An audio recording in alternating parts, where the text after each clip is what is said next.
చూపించడం కోసం మీకు షాద్నగర్ దగ్గరలో ఉన్న చటాన్పల్లి విలేజ్ దగ్గరికి వచ్చాము. కంపెనీ ఎండి గారు మనతో ఉన్నారు, వివరాలు అడిగి తెలుసుకుందాము. హాయ్ సార్, నమస్తే సార్. హాయ్. ఈ ప్రాజెక్ట్ గురించి మీరు ఎట్లా ఎక్స్ప్లెయిన్ చేస్తారో చెప్పండి సార్.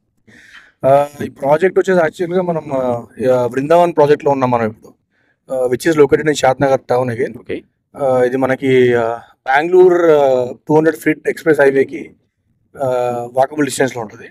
అండ్ మనకి మాస్టర్ ప్లాన్ 100 ఫీట్ రోడ్ ప్రకారం రోడ్కి అటాచ్ అయి ఉంటుంది. Okay sir. ఇది మనకి మొత్తం 15 acres లేఅవుట్ ఇది. Okay sir. ఫస్ట్ ఫేజ్ కింద 5 acres ఇస్తున్నాం మనం. ప్రాక్సిమిటీ చూసుకుంటే ఎయిర్పోర్ట్ నుంచి హార్డ్లీ 20 minutes డ్రైవ్ మనకి హైవేలో. అండ్ మీకు 2 to 5 minutes drive from Shadnagar bus stand and Shadnagar railway station.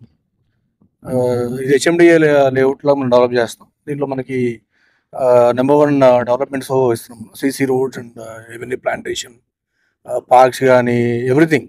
So మనం బేసిక్గా మనం పర్టికులర్గా మన దగ్గర స్పెషాలిటీ ఏంటంటే మనం ప్రతి ప్లాట్కి కస్టమర్ నేమ్ బోర్డు పెడతాం, విచ్ ఇస్ గుడ్.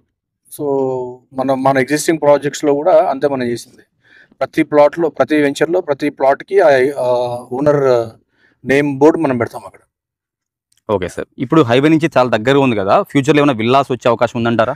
అంటే దీంట్లో మనమే ప్లాన్ చేస్తున్నాం విల్లాస్ కట్టడానికి. యాక్చువల్గా అయితే ఇది మనకి కన్స్ట్రక్షన్కి బెస్ట్ ఏరియా. Okay sir. అంటే మీకు చూస్తే మీకు చుట్టూ ఇల్లులే. Okay sir. అంటే ఇట్లాంటి లేఅవుట్స్, ఇట్లాంటి ల్యాండ్ దొరకడం కూడా కష్టం. ఓకే సార్, అర్థమవుతుంది. హైవే నుంచి చాలా దగ్గరగా ఉంది. ఎస్ ఎస్ అండి. అంటే మీకు ఇన్వెస్ట్మెంట్ పరంగా and construction wise, immediate construction wise కూడా ఇది మనకి best suitable property. Okay sir, మిమ్మల్ని ఇంకోటి అడగాలనుకుంటున్నాను సార్. ఇది ఈ ఏరియాలో షాద్నగర్ చుట్టువైపులా మొత్తం రియల్ రంగం భూమి అందుకుంది కదా, మిగతా ప్రాజెక్ట్స్లో కంటే మీ ప్రాజెక్ట్ గురించి ఏదైనా ఒక ప్రాధాన్యత ఉన్న విషయం చెప్పాలంటే ఏం చెప్తారు? అంటే మిగతా ప్రాజెక్ట్స్తో నేను కంపారిజన్ కాదు, బట్ ఏంటంటే పర్టికులర్గా మా కంపెనీ నుంచి వచ్చే ప్రాజెక్ట్ ఏదైనా సరే ఏంటంటే కొంచెం ప్రైమ్ లొకేషన్లోనే ఉంటుంది.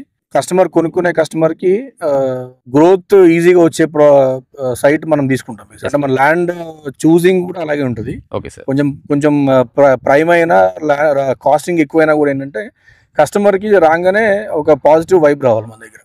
మనం అట్లాగే డెవలప్ చేస్తాం సైట్ని. Good good. అంటే నేను ఇంతకుముందు చేసిన మన ఇంద్రప్రస్థ ప్రాజెక్ట్ కూడా మనకేంటంటే కస్టమర్ సైట్కి వస్తే కొంచెం స్పెండ్ చేసేటట్టు ఉండాలి. అవును సార్. అంటే ఎక్కడో డ్రై ఏరియా కాకుండా, చుట్టూ ఏం లేకుండా, అట్లా కాకుండా మనకేంటంటే మనకు సంబంధించిన ప్రతి లేఅవుట్లో ఇన్వెస్టర్తో పాటు ఎండ్ యూజర్ కూడా ఉండేలా ఉంటాయి మన లేఅవుట్స్.